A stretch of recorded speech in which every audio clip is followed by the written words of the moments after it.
Greetings, everyone. Good evening, and I hope that you all have been enjoying the conference. Welcome, and also hope that you have enjoyed viewing the film Mossville, Where Great Trees Fall. I am Dr. Thomas Rashad Easley, Assistant Dean of Community and Inclusion there at the Yale School of the Environment. Very proud to be with you today, reporting to you from New Haven, Connecticut. And today I have the fortune of introducing two outstanding individuals, both big leaders in this film, and both doing more than just this work, but they definitely have more of a story to share, and definitely a lot to share about the film. So first, I'm going to introduce gladly Michelle Lanier, executive producer of the film. Now, Michelle Lanier is a documentary doula helping makers birth films. She has served on the faculty of the Center for Documentary Studies at Duke University since 2000. Michelle uses her background as an oral historian and folklorist to connect communities around personal narratives and cultural expression.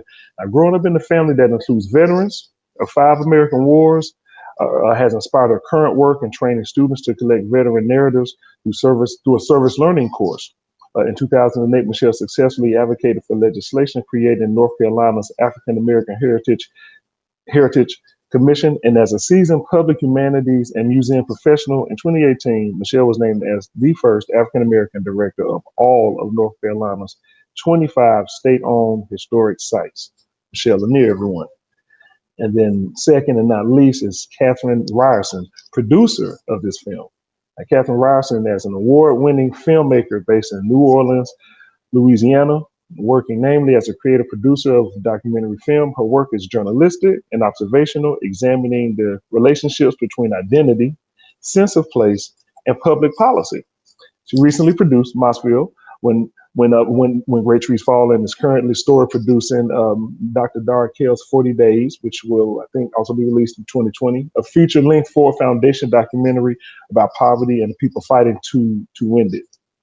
In 2018, Catherine worked as a local producer of Anthony Bourdain's Parts Unknown, Cajun Mardi Gras, as well as producer of several narrative shorts, including director Nick Singer's Stella for Star and director Andre Rangia's Quiet and Clear. Apologize if I mispronounced that. Prior to this, she produced a feature-length documentary, Sick to Death, which was awarded the Guggenheim Fellowship, and Big Charity, also directed by Alex Lustrom in 2015, which won the New Orleans Film Festival's Jury Award and Audience Award, the Louisiana Endowment for the Humanities Documentary Film Award, and many other accolades. So everyone, as you see, it's a breathful to go over all of the great work that they're doing. But I also think that what's also very important, though, is that this work is very intentional, and it's about various issues that are impacting numerous communities across the world. So not just here in the country. And so I definitely want to thank you both, for doing this kind of work and putting your time and I think even your energy on the line for this. So while I'm looking for questions, I'm going to go ahead because I'm eager to hear more from you just flat out. So I would like to know, please, leaders, mind me saying that to you. Can you tell us more how this film actually came to be? Or can you start that with us, please? So I came into the journey of the film a little later than Catherine did. So I'm going to kind of talk about the beginning of the film from my perspective, but Catherine has a different story to tell from her perspective. For me, I think it's first and foremost important to acknowledge, I know that there is a global audience that's participating in this conference. And so it's really important for me to acknowledge that Mossville is a global story. What happened in the community of Mossville, this historically African-American community, is not just a story of Blackness and Southernness and Black Southernness, but it's also a story of environmental racism and the resistance to environmental racism in the global South. I hope that all of you have been able to see the film, and if you haven't, I know that we were pleased to be able to offer access to the film for several days. So I hope that if you haven't seen it by today, that you can watch it tomorrow. But you'll notice that there's also a South African component, in addition to a Louisiana component of the story.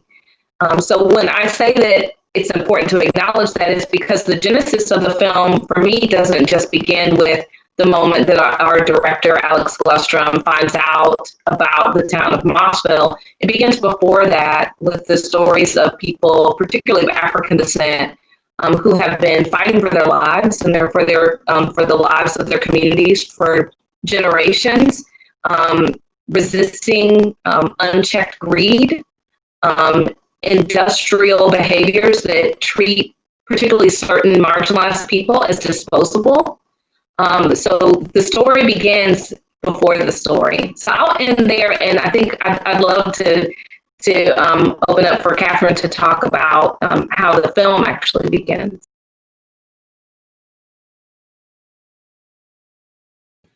Yeah, just a quick tech thing. I don't know if other people were hearing some background noise or some effects, but I would just hate for things to be lost, Michelle. So I'm just double checking. Were you getting that, Thomas, at all? Yeah. Okay. Maybe it might be on your end, Michelle. But I just would hate for anything to be lost. It's crucial perspective. But hello, everyone. Catherine Ryerson, born and bred in North Carolina, moved to New Orleans in 2014, where I produced my first documentary, Big Charity, with Alex Glustrom. After that screening, after one of the screenings in New Orleans, Monique Harden, who is featured in the film, she's an environmental rights lawyer, approached Alex, and this is sort of something that happens after you make a movie. People come out of the woodwork wanting to share their stories. Like, I have the best idea for your next movie. Monique was very insistent that Alex visit Mossville. He meets Stacy, and that's really how it all began for us. I joined him not long after that, and then we intentionally built our team to include Daniel Bennett, a Mossville resident, as a producer, Katie Matthews, who's another producer. Everyone's from the South. We have a multiracial, a very intentionally built team. And it was about 5 years in the making, so it's exciting to be able to present it tonight.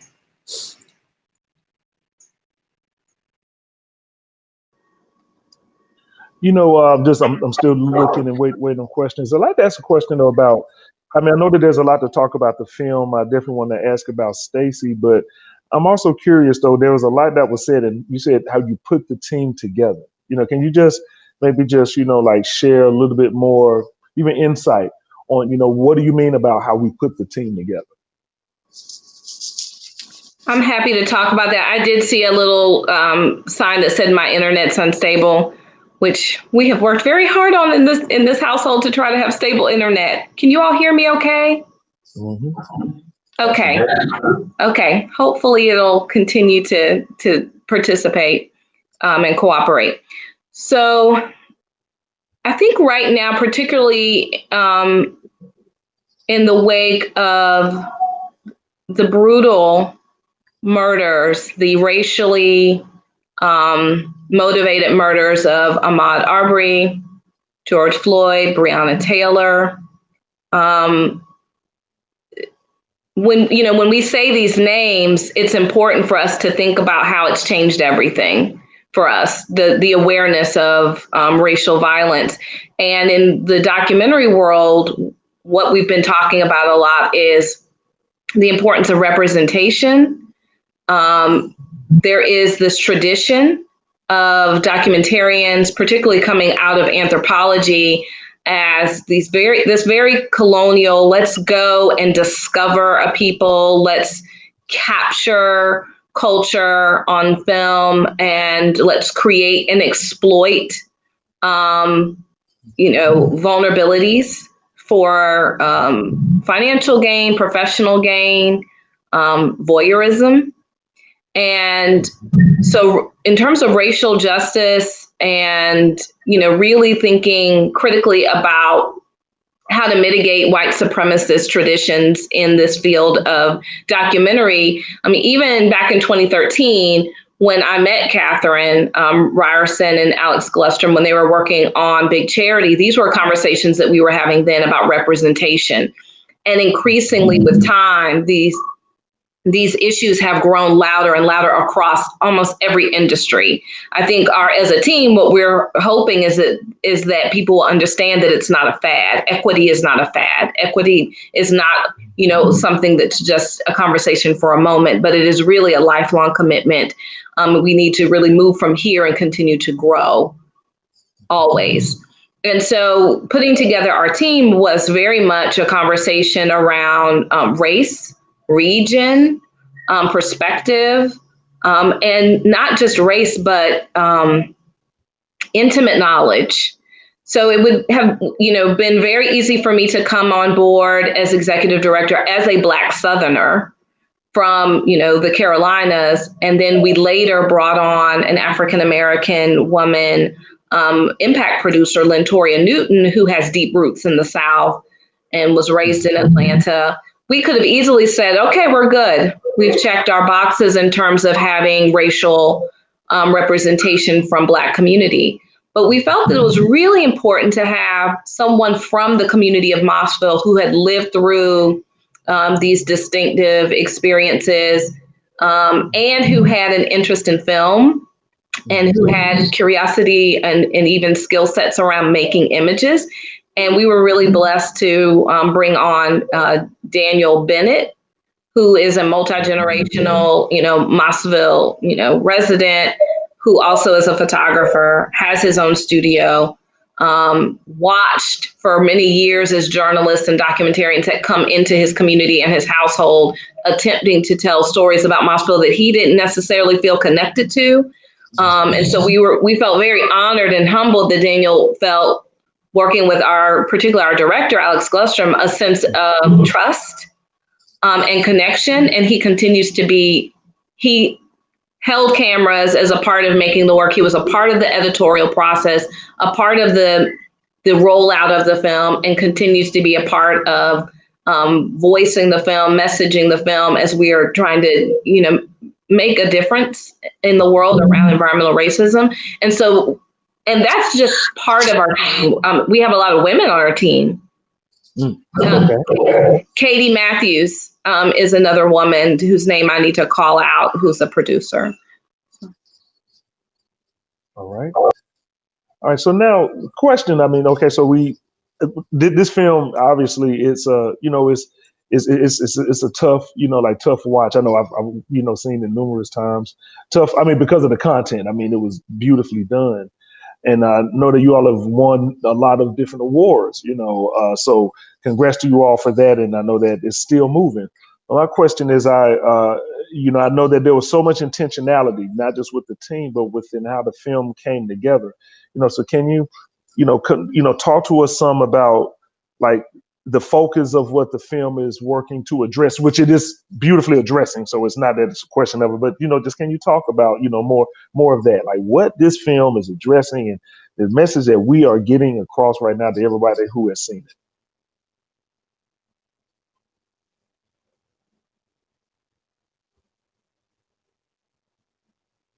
You muted, Catherine. Okay. I was going to let you take that one, Michelle, but I'll give it a try. At the core of it, it's environmental racism. It is about the disproportionate effects of hazardous waste, industrial pollution on communities of color, and really trying to shed light on the realities of this fence line community, on Stacy's fence line, on what people like Stacy are faced with. It's also about land, Black land, and Black land loss. It's about community and identity and sense of place and what they all mean to lose it and yeah. Michelle, do you have anything to add? Yes, I think it's very almost poetic the way you just put that, Catherine. It was a kind of litany as to the major themes. There's some interesting experiences that I have when I watch the film, and one of them is around issues of gender. I look at how Black women are often marginalized from narratives, and we made a really strong push, I think, in making sure that we didn't just show like Monique Hardin, the reason this film exists, who is this, first of all, brilliant legal mind, Black woman who gives us this kind of clarion call at the end of the film in terms of what she is saying that we need to do as a global community. But she also gives us this great historical analysis in an international way. So we see this, Black woman in her brilliance. And then we also see these other kinds of Black female brilliances. And I see my internet connection's unstable. Okay, hopefully y'all can hear me okay. Can you all hear me okay? Mm-hmm. Okay. Yes, we can. Okay, so I think that when we look at the Fisher family in particular, it's really extraordinary because we meet Erica, and Erica's looking at this table of photographs, and it also helps us to understand that this emphasis around history and legacy. She is almost like this archivist for her family. She has kept all of these photographs, and some of these photographs are from the turn, of the 1800s into 1900, or excuse me, 1900s into really the end of the 1800s. We see some images that are very old, and she is presenting this kind of matriarchal tradition that she inherits from her mother. And then we hear about her grandmother. And I think that that's really powerful because these are not narratives that we often get to see on the screen. And they talk about how they resist through protest. So we see them tenderly holding children and serving, meals and weeping, in moments of heartbreak, but then also in moments of protest. And so we see them moving in and out of these spaces in ways that I think are really profound in terms of what is Black woman, womanist is what I would call it, activism in the South. We get this intimate look. And then also in terms of gender, I feel like Stacey Ryan shows an entirely different kind of masculinity than we get to see in other kinds of films. So we get to see him show this, first of all, undermining the stereotype of Southerners as ignorant. He creates his own technologies, his own systems of sustainability. He is very tender towards his son.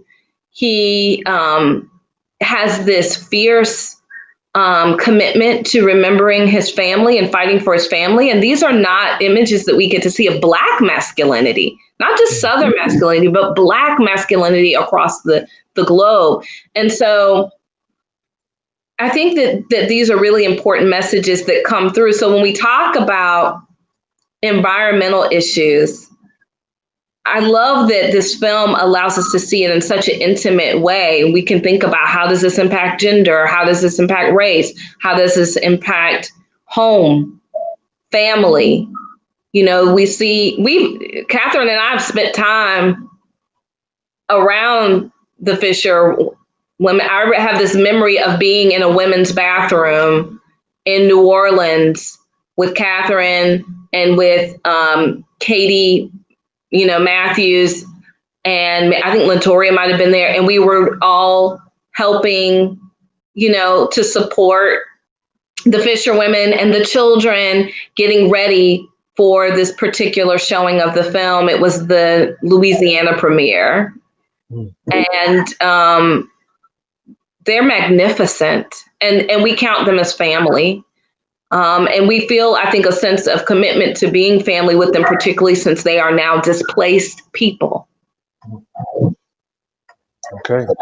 And I found the questions. So I found the questions coming from people. And so one question is, you've already started, was, what has happened to families who were impacted by this?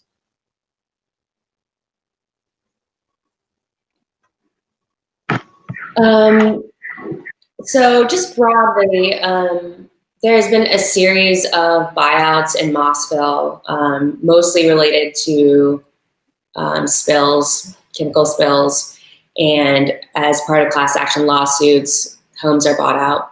So Sasol was the sort of like the nail in the coffin, if you will, for just kind of moving everyone out. I believe there are still, oh my gosh, 50 properties that have not been bought by Sasol. But as for the families, they're given the buyout deal, which is generally $150,000, and they're forced to move from, a home that they had, it paid off, and get a note and start paying a mortgage and basically go in debt. And they're sort of like peppered all over Lake Charles and in the surrounding rural areas. Lake Charles is across the Calcasieu River, about 5 minutes away from, maybe 10 minutes away from Mossville. And it's just a different sort of community there. It's a town. It's a company town, really. It is built up all around the industry, and it doesn't have that rural community feel like Mossville had. So that's the issue of displacement. Of course, these people are definitely sick. A lot of them, with the class action lawsuits, waived their legal right to claim any other damages, specifically for medical damages. So a lot of these people are ailing sort of all over, but in Texas, I know many families moved to Texas, Houston area, Lake Charles. But would you like to add something, Michelle? Yes, I think in terms of the question of what's happened to the families, I've been thinking about that a lot, that forever they are Mossville, whether they live in Mossville or not. They have taken Mossville with them. They've become refugees of environmental racism. And the other thing that's really important to note is that the places where many of them have moved are also vulnerable, either to other forms of pollution for, other petrochemical plants, and or, with climate change, there's been an increase in hurricanes. So, the weather is more volatile. So 3 or 4 times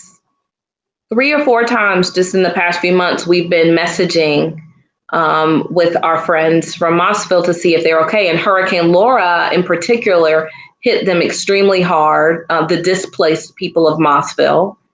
And many of them did not have enough insurance on their homes. And so they were displaced because of petrochemical plants, and now they're having to make sense of how to recover from hurricanes. So it's an extremely vulnerable population. Catherine also mentioned the fact that there are health issues. These health issues have the potential to impact generations. And so one of the things I'm really interested in is how can we potentially, working with Daniel, who is our producer from Mossville, how can we support him and staying connected to people who are also displaced from Mossville? As we're really hoping the film makes a global impact, raising awareness around how inside the human body, inside the family, what environmental racism looks like. But, we also will always have this very specific relationship to the displaced people of Mossville. Okay. Thank you. Have members of the Mossville, as well as Zambela communities been able to connect with each other, like in terms of solidarity or action against the company? And has Sasol responded, at all, to the film? There has been ongoing work happening between the Zambela community and the Sasol and Sasolburg communities of activists and residents there, the Vinceland communities, in Mossville. Recently, actually, I think 3 years ago, feels like yesterday, 2 South African activists came to Mossville to rally against Sasol. Sasol hasn't done very much in terms of response. I wish I could relay something that was substantial, but there's really nothing to report there. They think that they've done good by these families. Additionally, we had a South Africa showing kind of a small tour of the film, and Daniel went with Alex, the director. So Daniel kind of carried Mossville with him. So just like folks from South Africa came to Mossville, from Zamdela came to Mossville, Daniel came from Mossville there, and it was very emotional for him. He tends to be a kind of stoic person, and he was definitely moved to tears by what he heard there, because it sounded almost exactly like the words of the elders in his community in terms of the conditions they were living with. And also the smell in the air smelled like home for him. And so he was very struck by how similar their experiences were. And I think that he, also felt this sense of connectedness and solidarity and resistance. And so that was it was very important for us to find funding in order to send the film with a team over to South Africa for that experience. Which leads to another question. Recognizing, saying how you've met Stacey, but then you also, met these other individuals, and you had this production team. How did you all gain the trust of the people, that you were working with? And how was the film, I guess, received by the people? Like people in Mossville, and of course, the people in Zamdela. Well, so as I said earlier, Alex was the first to go to Mossville, and he sort of gained entry and access via Monique Hardin. Then he had to work to get to know Stacey. He did start filming sort of early, but him and Stacey sort of had a sort of strange connection and bond from the very beginning. And so they are very close friends. They speak every day on Facebook, and they send pictures. But like I said earlier as well, this was about 5 years it took to make, I want to say. And I would say about 2 to 3 was all about forging bonds with the community and nursing them and doing right by them. And we had early community screenings. We had 2. It's tricky because we'd like to have them in Mossville in the Ringmated Center, which is a community center. But the community is really just sort of splintered in for a lot of different reasons in a lot of different directions. And so it's hard to bring people together there. But our first community screening, people were, they were happy. Most of them were angry. They thought that I think they wanted us to do more to like Sasol, they wanted to show more of their wrongdoing and the like unfair, coercive sort of tactics to get them out. But that wasn't exactly the story. Yes, and then in terms of Stacey's response, and even his son Andre, who's in the film, and Andre's mother and the Fisher family and the Bennetts, what I've been hearing from them, I think since the film came out, is just a lot of gratitude. And a sense of, I think they feel that we have made this commitment of kind of being in the fight, even though, if you haven't seen the film, I don't want to kind of ruin it for you. But we've been talking about them being displaced, even though they're displaced, they realize that we have taken up, also the challenge of saying, how can we raise our voices as loudly as possible for the world to understand what, again, unchecked greed and inhumane industry, what it does to people. I think that there will be more that comes out from this, from this work, because there were a lot of people who were documented as a part of the process of the film who didn't make it in the final film. And I'm imagining that there might even be, little pieces that end up online in different ways. There's a lot of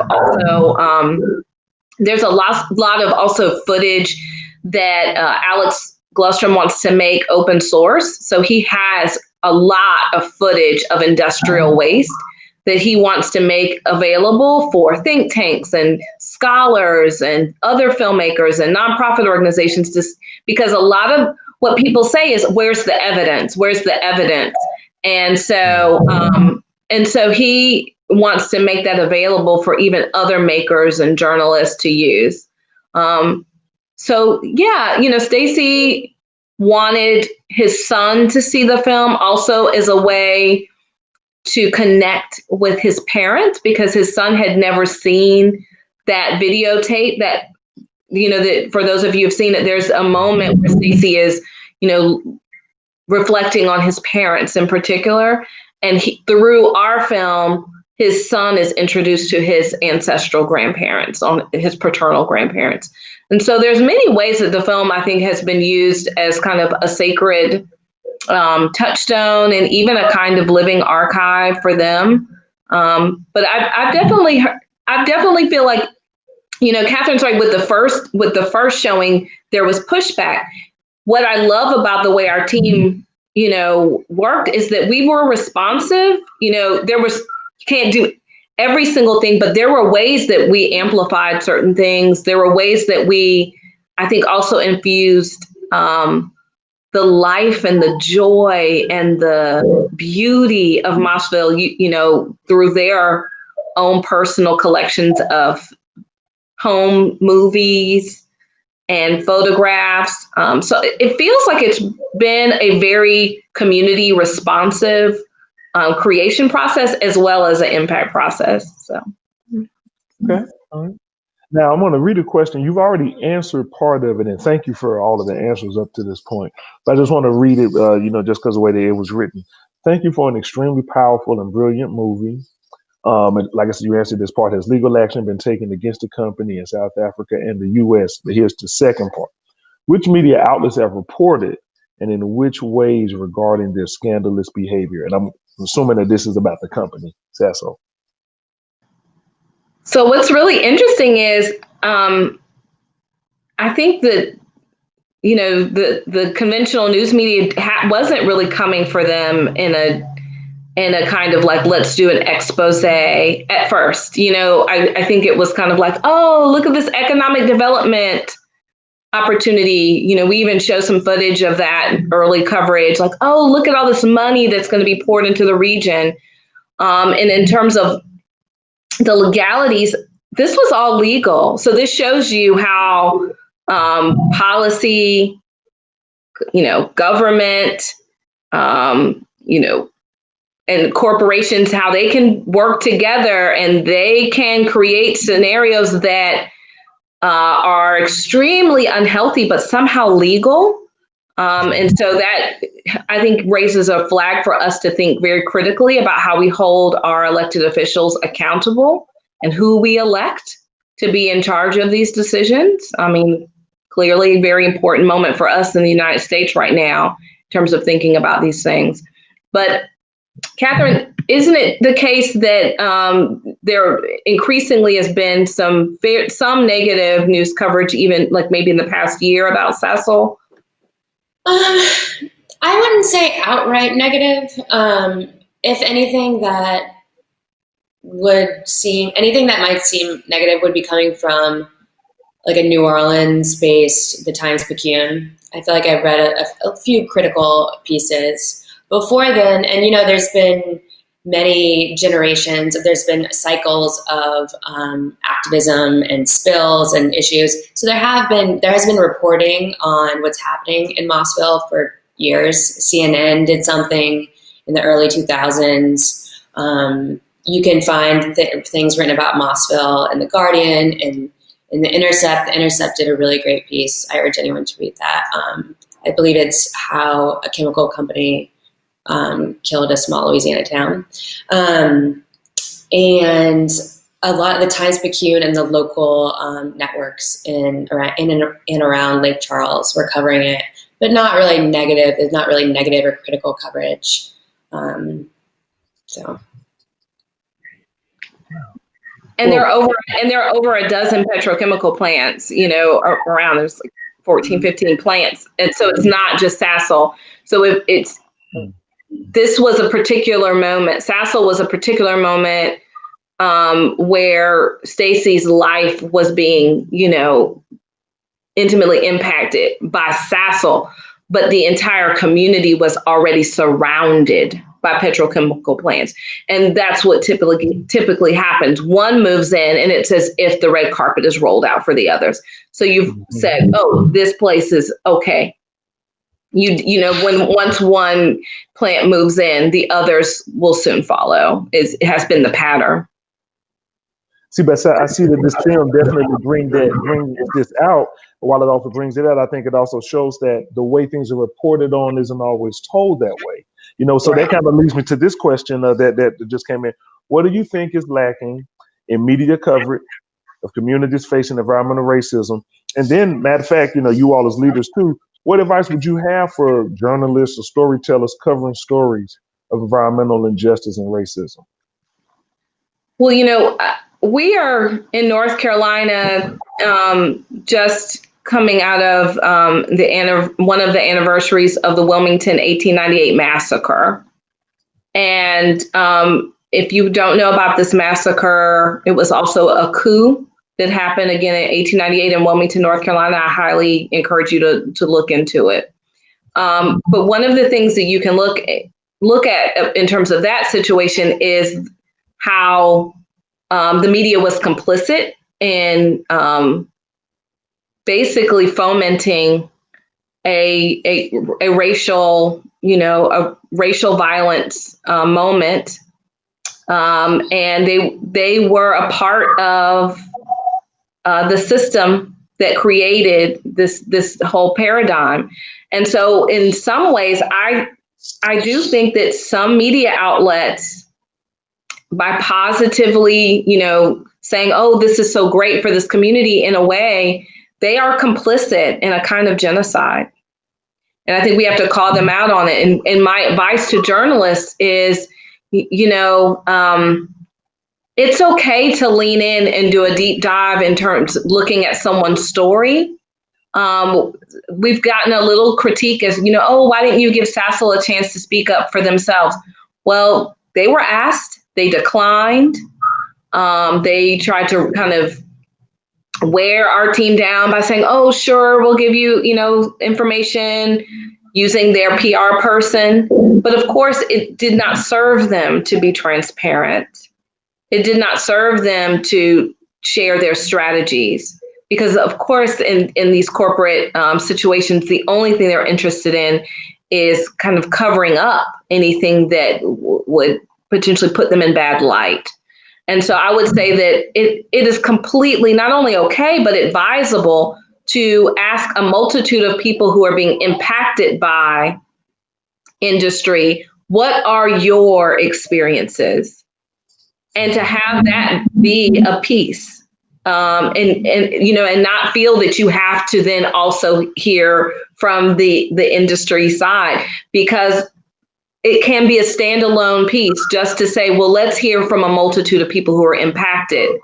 And then you can use that, I think, as a way to ask the corporations, what do you have to say about this? What is your response to this?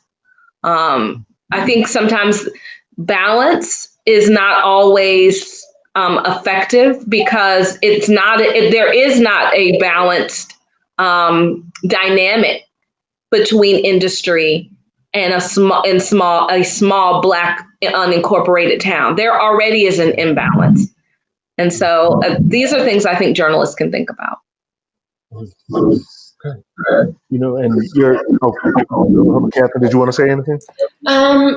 Just one thing.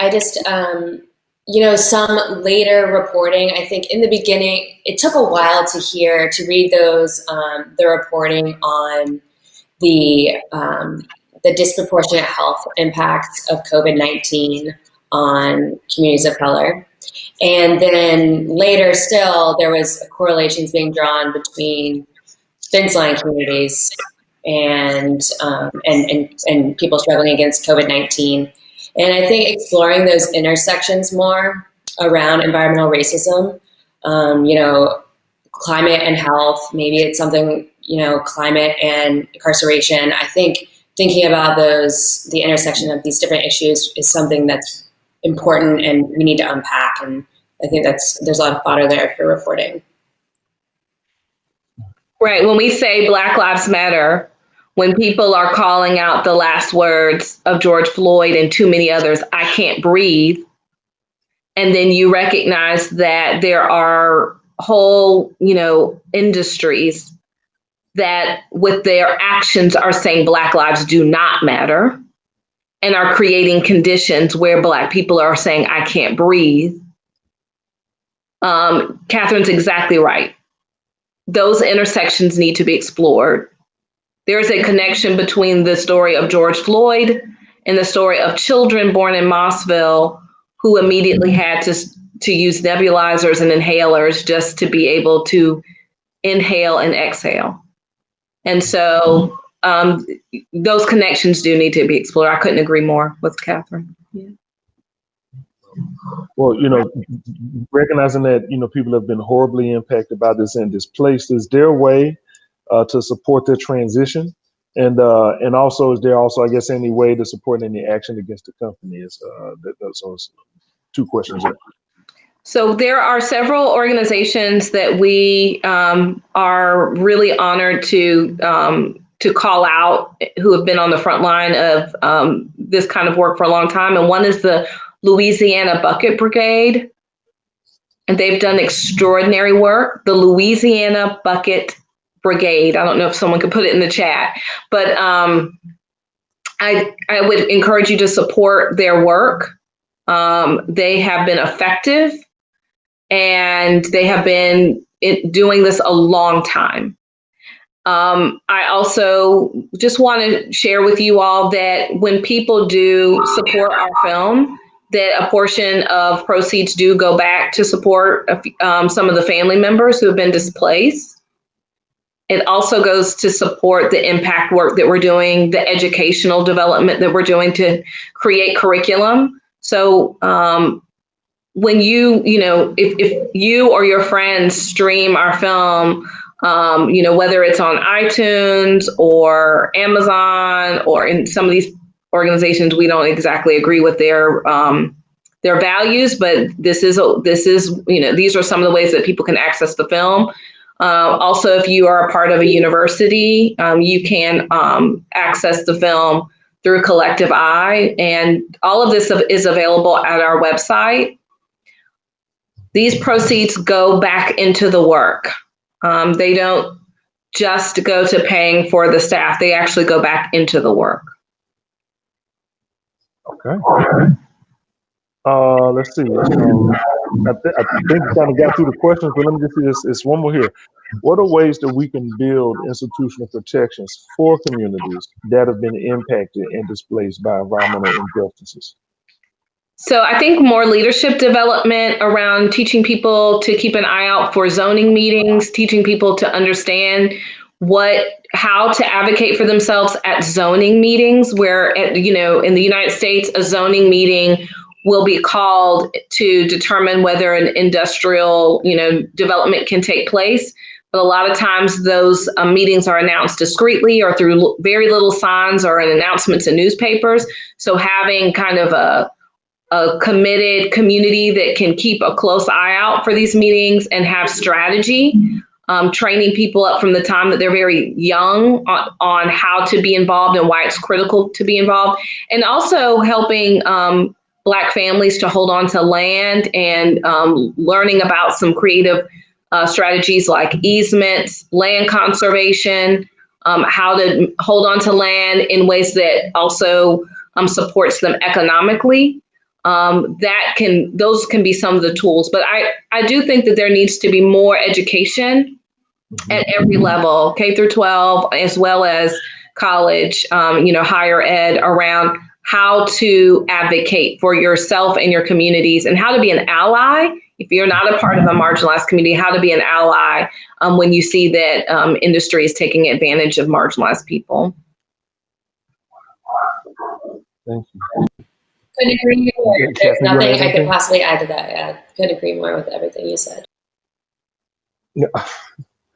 Well, I have to say thank you. I've learned again each time seeing the film, each time hearing from you all, as brilliant leaders, people who are bringing forth people's stories and highlighting their voices. I want to thank you for being examples of that. Thank you for being part of an amazing work, that shows horrible things that people are going through, but it tells their story in such a respectful and thoughtful way. And then also just thank you for sharing your brilliance today and answering all of these questions, because people are definitely hungry for more.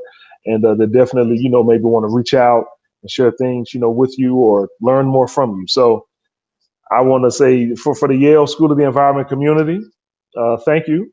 Hope you all are taking care, and everyone, hope you're enjoying this conference. It's definitely been a lot of great sessions. I've been enjoying it, and remember, it continues on tomorrow. All right, so definitely stay tuned and tune back in tomorrow. Thank you for having us. Thanks, Thomas. Thank y'all.